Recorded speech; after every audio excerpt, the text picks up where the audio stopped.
இந்த love insure பண்றதுக்கு ஏதாவது வழி இருக்குதா?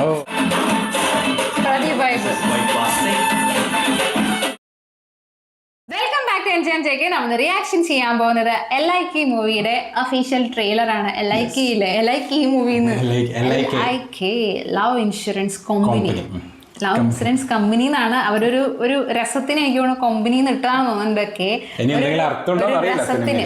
അത് ലവ് ഇൻഷുറൻസ് കമ്പനി ഒരു പേരുടെ ഒരു അവലിവയും മത്തിക്കറിയും ഒരു ഫീൽ ഉണ്ട് ഭയങ്കരമായിട്ട്. എന്താ സംഭവം അറിയില്ല. നമ്മൾക്ക് അറിയാം പ്രദീപ് രംഗനാഥൻ പ്ലസ് കൃതി ഷെട്ടി ആൻഡ് S.J. സൂര്യ ഉണ്ട് പടത്തില്. ഗൗരി കിഷൻ ഉണ്ട്. അങ്ങനെ കുറെ ആൾക്കാരെ പേര് വേറെയും കൊടുത്തിട്ടുണ്ട്. വിഘ്നേഷ് ശിവനാണ് റൈറ്റർ, ഡയറക്ടർ, പ്രൊഡ്യൂസർ വേറെ ആരുമല്ല നയൻതാര ആൻഡ് മ്യൂസിക് ഡയറക്ടർ നമ്മള് അനിരുദ്ധാണ്. അപ്പൊ എന്തായാലും എല്ലാം കൊണ്ടും നല്ല കോമ്പിനേഷൻ ആണ് അല്ലെ എല്ലാവരുടെയും. പ്രദീപ് രംഗനാഥനാണെങ്കിൽ ഓൾറെഡി ഹാട്രിക് ഹിറ്റുകളൊക്കെ അടിച്ച് ഇങ്ങനെ വന്നുകൊണ്ടിരിക്കുകയാണ്. ആക്ടറായിട്ടും ഡയറക്ടറായിട്ടും എല്ലാം കൊണ്ടും. നയൻതാരയ്ക്ക് പ്രൊഡ്യൂസ് ചെയ്യാനുള്ള ആ ഒരു കോൺഫിഡൻസ് ഉണ്ട്. അതായത് അതാണ് ആളുടെ ഒരു റേഞ്ച് എന്ന് പറയുന്നത്. ഏകദേശം നമ്മളുടെ മറ്റേ തെലുങ്കില് മറ്റേ തില്ലുകയില്ലേ, അത് ആ സമയത്ത് അതായത് ആളെന്ന് പറഞ്ഞാൽ ഭയങ്കര ഒരു സ്റ്റാൻഡ് അലോൺ ആയിട്ട് നിന്ന ഒരാളാണ്. ഏകദേശം അതിനേക്കാളൊരു മേലെയാണ് പ്രദീപ് രംഗനാഥൻ ഇവിടെ ഉള്ളത്. ഇല്ല, കാരണം എന്ന് വെച്ചാൽ ഏത് പടം വന്നിട്ടുണ്ടെന്നുണ്ടെങ്കിലും അത് ഒറ്റയ്ക്ക് അതിനെ കൊണ്ടുപോകാനായിട്ട് അതിനകത്ത് എന്താണ് പ്രത്യേകിച്ച് ഇമോഷണൽ സീൻസ് ഒക്കെ ഹാൻഡിൽ ചെയ്യാനായിട്ട് ആള് ഭയങ്കരമാണ്. And more over he's not just an actor, ആളൊരു ഡയറക്ടറുമാണ്. അതായത് ഒരു ആക്ടർ മാത്രമല്ല, അതാണ് സംഭവം. അപ്പോ ഒരു ഡയറക്ടർക്കും നല്ലൊരു ആക്ടർ ആവാൻ പറ്റും എന്ന് ശരിക്കും നമ്മൾ എന്താ പറയാ, എല്ലാ ആക്ടേഴ്സിനെയും ഡയറക്ടേഴ്സ് ആണ് ഇത് ചെയ്ത് കാണിക്കുക. ഇങ്ങനെയാണ് ചെയ്യേണ്ടത്, ഇങ്ങനെയാണ് ചെയ്യേണ്ടത്. ആ ചെയ്യേണ്ട ആൾ ഉള്ളിൽ ഓൾറെഡി ഉണ്ട്. പ്രദീപ് രംഗനാഥന്റെ ഉള്ളിലുണ്ട് ഇങ്ങനെയാണ് ചെയ്യേണ്ടതെന്ന് പറഞ്ഞു കൊടുക്കുന്ന ആള്. അപ്പൊ ആളെന്നെ അഭിനയിക്കും കൂടി ചെയ്യുന്ന സമയത്ത് അതുകൊണ്ടായിരിക്കണം ചിലപ്പോൾ ആൾ അത്രയും കോൺഫിഡന്റ്ലി രണ്ടാമത്തെ പടത്തിൽ തന്നെ അഭിനയിച്ചത്. ഫസ്റ്റ് പടത്തിൽ ഒരു ക്യാമിയോ പോലെ എല്ലാം ആക്ടറായിട്ട് തന്നെയാണ് ചെയ്തോണ്ടിരിക്കുന്നത് കേട്ടോ. വേറെ അതായത് എനിക്ക് നമുക്ക് അറിയാം ഡയറക്ഷൻ എന്നുള്ളത് ശരിക്കും ഒരു ഭയങ്കര ഒരു ടെൻസ്ഡ് ആയിട്ടുള്ള ഒരു പ്രോസസ് തന്നെയാണ്. ഒരു കമ്പനിയുടെ ഓണർ പോലെയാണ് ആണ്. അപ്പൊ അതുകൊണ്ടെന്ന് പറയുന്നത് അതെന്ന് പറയുന്നത് that's A passion. Might be അതൊരു പാഷനായിട്ട് അദ്ദേഹത്തിന് ഉണ്ടായിരിക്കാം. പക്ഷെ ഒരു ആക്ടർ എന്ന് പറയുമ്പോൾ അതിനകത്ത് ഏകദേശം ഒരു എംപ്ലോയി പോലെയാണ്. അതായത് നമുക്കെന്ന് പറയുന്നത് നമ്മുടെ ഡ്യൂട്ടി കറക്റ്റ് ആയിട്ട് നമ്മൾ ചെയ്യുക. We get remuneration based on that. അതിപ്പോ ഹിറ്റ് ആയാലും ഫ്ലോപ്പ് ആയാലും എന്തായാലും അഭിനയിക്കുക, പൈസ വാങ്ങുക, ഡബ് ചെയ്യുക, പ്രൊമോഷന് പോവുക, കഴിഞ്ഞു. ആൻഡ് ചിലപ്പോ ആ പൈസ കൊണ്ട് വേറൊരു പടം എടുക്കാം നമ്മുടെ ബേസിലേക്ക് എടുത്ത പോലെ. ഇപ്പൊ പ്രൊഡ്യൂസറാണ് ബേസിൽ പുതിയ പടത്തിന്റെ അങ്ങനെ ചെയ്യാം. കാരണം ഡയറക്ഷൻ എന്ന് പറയുന്നത് കുറച്ച് ടാസ്ക് ഉള്ള ഒരു സംഭവമാണ്. പക്ഷേ അതെ, അപ്പൊ കാരണം വെച്ചാൽ അതിനകത്ത് ജസ്റ്റ് അത് മാത്രമല്ല ഹെഡ് ഏക്സ് ഉണ്ടാവും, ഭയങ്കര ടെൻഷൻസ് ഉണ്ട്, അങ്ങനെ കുറെ സംഭവം ഉണ്ട്. അപ്പൊ അതുകൊണ്ട് ആളുകൾ ആക്സെപ്റ്റ് ചെയ്തു പ്രദീപ് രംഗനാഥൻ എന്ന് പറയുന്ന ആക്ടറിനെ. അപ്പൊ അതുകൊണ്ട് വൈ നോ, എന്തുകൊണ്ട് ചെയ്തുകൂടാ? അല്ലെങ്കിൽ ഇനി എന്താ വേണ്ടത്? ആ ഒരു ആക്സെപ്റ്റൻസ് കിട്ടാനായിട്ടോ ഇവൻ വലിയ വലിയ സെലിബ്രിറ്റീസിന്റെ മക്കൾ വരെ ഇങ്ങനെ വെയിറ്റ് ചെയ്തിരിക്കുന്നു. എനിക്ക് തോന്നിക്കണം എന്താ അറിയോ, ശരിക്ക് നമ്മളെ ധനുഷ് എക്സാമ്പിള്, ധനുഷ് ആക്ടറായിട്ട് കുറച്ചൊരു റിസംബ്ലൻസ് ഒക്കെ ഉണ്ടല്ലോ നമ്മളെ പ്രദീപിനെ, പ്രത്യേകിച്ച് വന്ന സമയത്തൊക്കെ നമ്മളെ കൂടുതൽ അത് തന്നെയാണ്.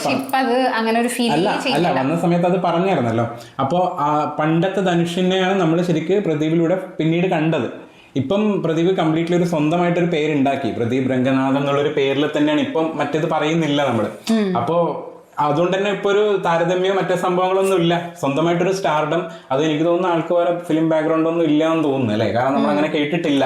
ഞാനത് ഇന്റർവ്യൂ കേട്ടപ്പോഴും അങ്ങനെ തന്നെയായിരുന്നു. ആളിങ്ങനെ ഷോർട്ട് ഫിലിം ഒക്കെ യൂട്യൂബിലൊക്കെ ചെയ്ത് സ്വന്തമായിട്ട് സ്വന്തമായിട്ട് പ്രൊഡ്യൂസ് ചെയ്ത് ഇറക്കിയിട്ടുള്ള ആളാണ്. നമ്മളെ പേളി മണി ഷോയിൽ വന്നിട്ടുണ്ടായിരുന്നു. അപ്പൊ അതുകൊണ്ട് തന്നെ നമുക്കറിയാം അത്രയും എന്താ പറയാ ആ ഒരു പറയില്ലേ അത്രയും ഓഡിയൻസിന്റെ, അത് ജസ്റ്റ് തമിഴ്നാട് ഓഡിയൻസ് മാത്രമല്ല എല്ലാ ഓഡിയൻസിന്റെയും, പ്രത്യേകിച്ച് കേരളത്തിലൊക്കെ നല്ല ഫാൻസ് ഉണ്ട് അദ്ദേഹത്തിന്.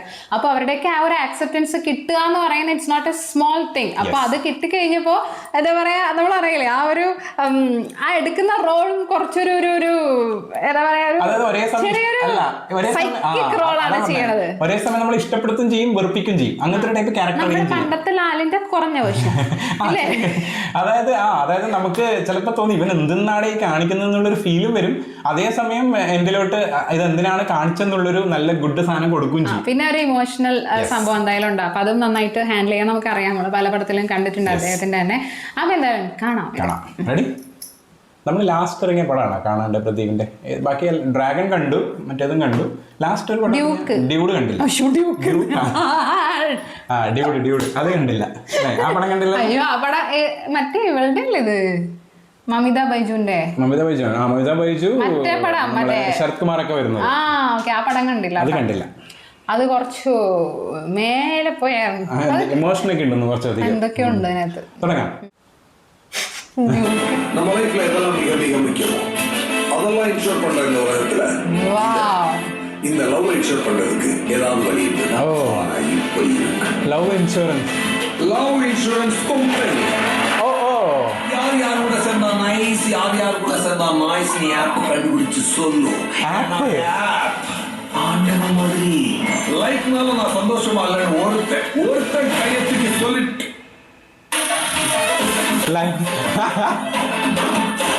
பிரதிபைப்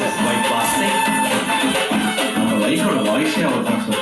லவ் இன்சூரன்ஸ் கம்பெனி உங்களை அன்புடன் வரவேற்கிறது. அவர் லைஃப்லேயே இல்லையா சார்? ஏன் இல்லை சார், அந்த பசுமைகள் இருக்குன்னு வரேன். ஓ யா அந்த ஸ்டூபிட் பிளேஸ்ல இருந்து வரீங்களா?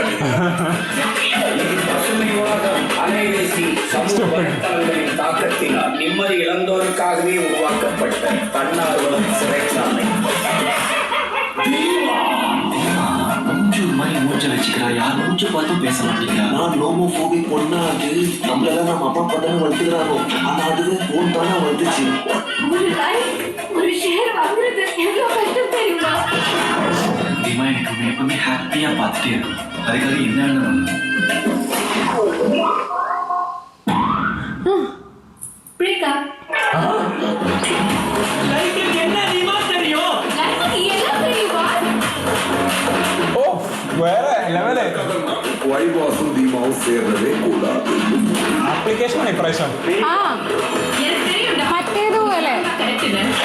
அவளை ஓகே பண்ணிட்டு முதல்ல ஒன்ன தூக்க. நீ ஒன்னா பிராக்டிஸ் பண்ணி ஒன்னா எனக்கு இப்படி தூக்கிடலாம். ஆனா தீமா என்ன தூக்கவே முடியாது. ഓ இதெல்லாம் மட்டும் இருந்தா பத்தாது வாஸ். இது விட்டு வேற ஒண்ணு விட்டு போலாம்ல வாஸ். போயிட்டு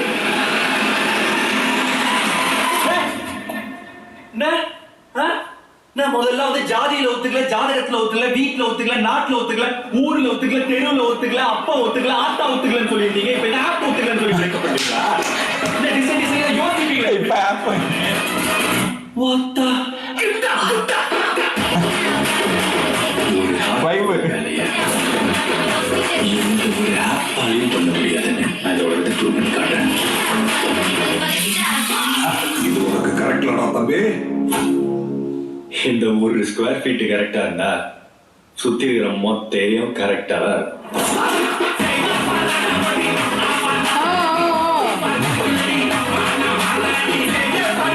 ആ വൈബ് തന്നെ അല്ലേ, കംപ്ലീറ്റ് വൈബ്.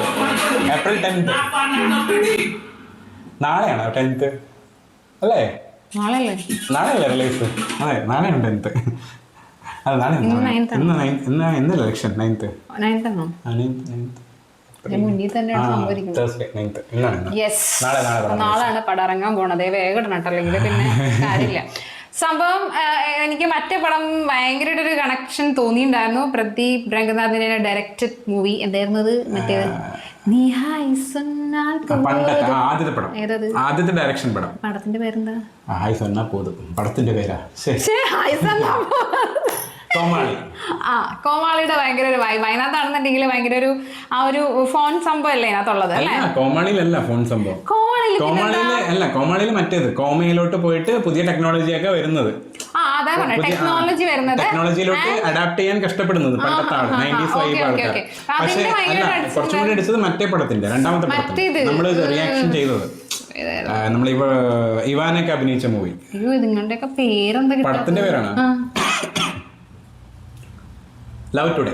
Love today. അതെ, ഞാൻ ലവ് ടുഡേയും. പക്ഷെ എനിക്ക് കോമഡി എന്തൊക്കെയോ ഒരു അങ്ങനെ അത് സംഭവം അറിയാം. പ്രദീപ് രംഗനാഥിന്റെ പടത്തിലല്ല ഏകദേശം പുതിയ കാലത്തിന്റെ കഥയെ പറയണത്. അപ്പൊ അതുകൊണ്ട് ഭയങ്കരമായിട്ട് കണക്റ്റഡ് ആവും. പ്രത്യേകിച്ച് ലവ് ടുഡേയിലാണ് കുറച്ചും കൂടി റീൽസിനെ കുറിച്ചൊക്കെ ടുഡേനകത്താണ് ഭയങ്കര ഒരു സോഷ്യൽ മീഡിയനെ പറ്റിയിട്ട് പറയുന്നുണ്ടായിരുന്നത്. ഇതിനകത്ത് ആ ഒരു ആപ്പിനെ പറ്റി നമുക്കറിയാം കുറെ അധികം ഡേറ്റിംഗ് ആപ്സ് ഉണ്ട്. അപ്പോ ഞാൻ പല സ്ഥലത്തും കണ്ടിട്ടുണ്ട്, ഉപയോഗിച്ചിട്ടുണ്ട്. കേട്ടിട്ടുണ്ട്. ഞാനും അതെ കേട്ടിട്ടേ ഉള്ളൂ, ഉപയോഗിച്ചിട്ടില്ല. പക്ഷെ എങ്ങനെ ഉപയോഗിക്കാം, എവിടെയാ സമയമുള്ള ഉപയോഗിക്കാം. അപ്പൊ സംബന്ധിച്ച് നമുക്കറിയാം അങ്ങനെ കുറെ ആപ്സ് ഉണ്ട്. അപ്പൊ എന്തായാലും അത് എക്സ്പീരിയൻസ് ചെയ്തവർക്ക് അറിയാൻ പറ്റും.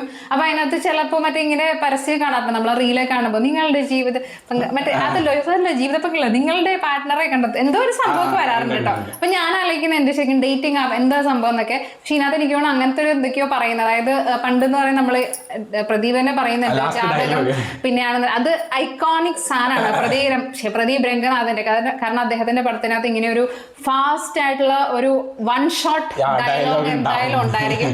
അതൊരു അദ്ദേഹത്തിന് ഒരു ഐക്കോണിക് സംഭവമാണ്, അതില്ലാണ്ട് അത് നമ്മളെ പണ്ട് ധനുഷും പറയാറുണ്ട് ഇതുപോലെ, ഒറ്റ ഷോട്ടില് കുറെ ഡയലോഗ് ഒറ്റയടിക്ക് പറയും. യെസ്, അതും അതിനകത്തൊരു ഒരു സൈക്കിക് സ്വഭാവമുള്ള ഒരു നായകനായിട്ടായിരിക്കും എപ്പോഴുള്ള. അപ്പൊ ഇതിനകത്ത് സെയിം അത് തന്നെയാണ്, ആ ഒരു സോള് തന്നെയാണ് മിക്ക പടത്തിലും ഇദ്ദേഹത്തിന്റെ. പക്ഷെ ആ ഒരു ക്യാരക്ടർ വെച്ചിട്ട് തന്നെ അദ്ദേഹം പല പല പടത്തിനകത്ത് പല പല രീതിയിൽ വന്ന് ഹിറ്റ് അടിച്ചുകൊണ്ടുപോകും. അത് നമ്മളെ ഇഷ്ടപ്പെടുത്തുകയും ചെയ്യും. അതെനിക്ക് തോന്നുന്നുണ്ട്, നമ്മളെ ആന്റണി വർഗീസ് എന്ന് പറയുമ്പോൾ ഇടിപ്പടം, നമ്മൾ മലയാളത്തിൽ അങ്ങനെയാണ്, ഇടിപ്പടം ചെയ്താലേ ആന്റണി വർഗീസ് രസം ഉണ്ടാവും. നിവിൻ പോളി വരുമ്പോൾ എന്താ ഒരു ഫീൽ ഗുഡ്, അല്ലെങ്കിൽ സർവമായ ഇത്രയും ഗ്യാപ്പിന് ശേഷം വന്നിട്ട് ഹിറ്റ് ആവില്ല അല്ലെ. അതുപോലെ പ്രദീപിന് ഒരു വൈബ് ഉണ്ട്, ഇപ്പോഴത്തെ പുതിയ തലമുറയെ ഭയങ്കരമായിട്ട് റെപ്രസെന്റ് ചെയ്യുന്ന ഒരാളാണ് അല്ലെ. ആ ഒരു എല്ലാം, അത് റീൽസ് ആണെങ്കിലോ അല്ലെങ്കിൽ അങ്ങനെയുള്ള കാര്യങ്ങളാണ് കൂടുതൽ ആള്, മൊബൈൽ അല്ലെങ്കിൽ കമ്പ്യൂട്ടർ അങ്ങനെയുള്ള ടെക്നോളജിയാണ് കൂടുതൽ കാണിക്കുക. ആൻഡ് എസ് ജെ സൂര്യയാണ്, നമുക്കറിയാം എസ് ജെ സൂര്യയുടെ പ്രത്യേകത പണ്ടത്തെ ഇതിനേക്കാളും മുന്തിയ സൈക്കോ ആണ്. അതിപ്രാവശ്യം എനിക്ക് ഭയങ്കര ഇഷ്ടമുണ്ട് ആളെ, ആ സമയത്ത് എനിക്ക് ഒട്ടും ഇഷ്ടമല്ലായിരുന്നു. ഇപ്പൊ എന്റെ ഫേവറേറ്റ് ആണ്, പ്രത്യേകിച്ച് മാർക്ക് ആന്റണി പടം കഴിഞ്ഞപ്പോ തുടങ്ങിയിട്ടാണ് എനിക്ക് ഭയങ്കര ഒരു ഫേവറേറ്റ് ലിസ്റ്റിൽ ഈ ഒരു ആക്ടർ വന്നേക്കുന്നത്. മാനാടും 2 പടവും, കാരണം പണ്ടൊക്കെ എന്ന് പറഞ്ഞാൽ സൈക്കോ തന്നെയായിരുന്നു. പക്ഷെ ഇപ്പൊ എന്ന് പറഞ്ഞാൽ ആ ഒരു സൈക്കിക്കില് ഒരു ഫണ്ണിയും കൂടി വരുമ്പോൾ ആൾക്ക് ഭയങ്കരമായിട്ട് അത് ചേരുന്നുണ്ട്, നമുക്കത് എൻജോയ് ചെയ്യാൻ പറ്റുന്നുണ്ട്. ആൻഡ് ആളിവിടെ വരുന്ന സമയത്ത് നമുക്കത് ഫീൽ ചെയ്യുന്നു, രണ്ടുപേരും കൂടി നല്ല രസമായിരിക്കും ഒരു കോമ്പിനേഷൻ വരുമ്പോൾ. കാരണം മറ്റേ പടത്തിനകത്ത് സത്യരാജ് സാറും പ്ലസ് പ്രദീപ് രംഗനാഥനും കൂടി വന്നപ്പോൾ തന്നെ നല്ല രസമുണ്ടായിരുന്നു. പ്രത്യേകിച്ച് സത്യരാജ് സാറിനാണെങ്കിൽ ഓവറായിട്ട് അങ്ങോട്ട് കോമഡി ചെയ്യാനായിട്ട് പറ്റില്ല, പക്ഷെ എന്നാൽ അദ്ദേഹത്തിന്റെ ജസ്റ്റേഴ്സും ഫേസ് എക്സ്പ്രഷനൊക്കെ വെച്ചിട്ട് ആ ഒരു അച്ഛന്റെ റോള് വളരെ ഭംഗിയായിട്ട് നമുക്ക് ചെയ്തിട്ടുണ്ടായിരുന്നു. ഒരു റൈവൽറി പോലെയായിരുന്നു ഏകദേശം ഉണ്ടായിരുന്നു അവർ തമ്മിൽ. അപ്പൊ ഇവിടെ എനിക്ക് തോന്നുന്നു much more we can expect, കാരണം ഇവർക്ക് രണ്ടുപേർക്കും എന്നും പോവും. കൃതി ഷെട്ടി കറക്റ്റ് ആ ഒരു ക്യൂട്ട് പിടിച്ച് തന്നെ പോകുന്നുണ്ട് കംപ്ലീറ്റ്ലി അല്ലെ. ഈവൻ ഹെയർ സ്റ്റൈലിലടക്കം ആ ഒരു സാധനം പിടിച്ചേക്കണേ. ആൻഡ് മറ്റേ ആപ്പിന്റെ സംഭവം നല്ല രസം തന്നെ പറഞ്ഞിട്ടുണ്ടായിരുന്നു, ആ ഒരു ഡയലോഗ് എന്തൊക്കെ മറ്റേ റോബോട്ടിക് ആയിട്ടുള്ള കൈയൊക്കെ വെച്ചിട്ടൊക്കെ വരുന്നുണ്ട്. നമുക്കറിയാം എന്താ പറയാ, മറ്റേ ആളും ഉണ്ട് കേട്ടോ പടത്തിനകത്ത്, എന്താ പറഞ്ഞ യോഗി ബാബു ഉണ്ട് പടത്തിനകത്ത്. അത് പ്രദീപ് രംഗനാഥൻ പ്ലസ് യോഗി ബാബു ഒരു കോമ്പിനേഷൻ ആയി മാറി. അങ്ങനെ വന്നാലേ നമുക്കൊരു രസം ഉണ്ടാവുള്ളൂ. പിന്നെ അഗെയിൻ വൺ മോർ ആക്ട്രസിനെ കാണിച്ചിട്ടുണ്ടായിരുന്നു, നമ്മളുടെ ഗൗരി പുള്ളിക്കാരത്തെയും കാണിച്ചിട്ടുണ്ട്. എന്തായാലും ഒരു മലയാളി പ്രസൻസ് ഈ പടത്തിൽ ഉണ്ടായിരിക്കും, അതും തെറ്റിച്ചിട്ടില്ല. അപ്പൊ എന്തായാലും വെയിറ്റ് ചെയ്യാണ്, നാളെയാണ് പടം ഇറങ്ങുന്നത്. അപ്പൊ എനിക്ക് തോന്നുന്നു ഈ ഒരു ട്രെയിലർ കാണുമ്പോൾ തന്നെ ആ ഒരു വൈബ് നമുക്ക് തരുന്നുണ്ട്. പിന്നെന്താ പറയണ്ടേ, അത്രേ ഉള്ളൂ. അടുത്ത വീഡിയോയിൽ കാണാം.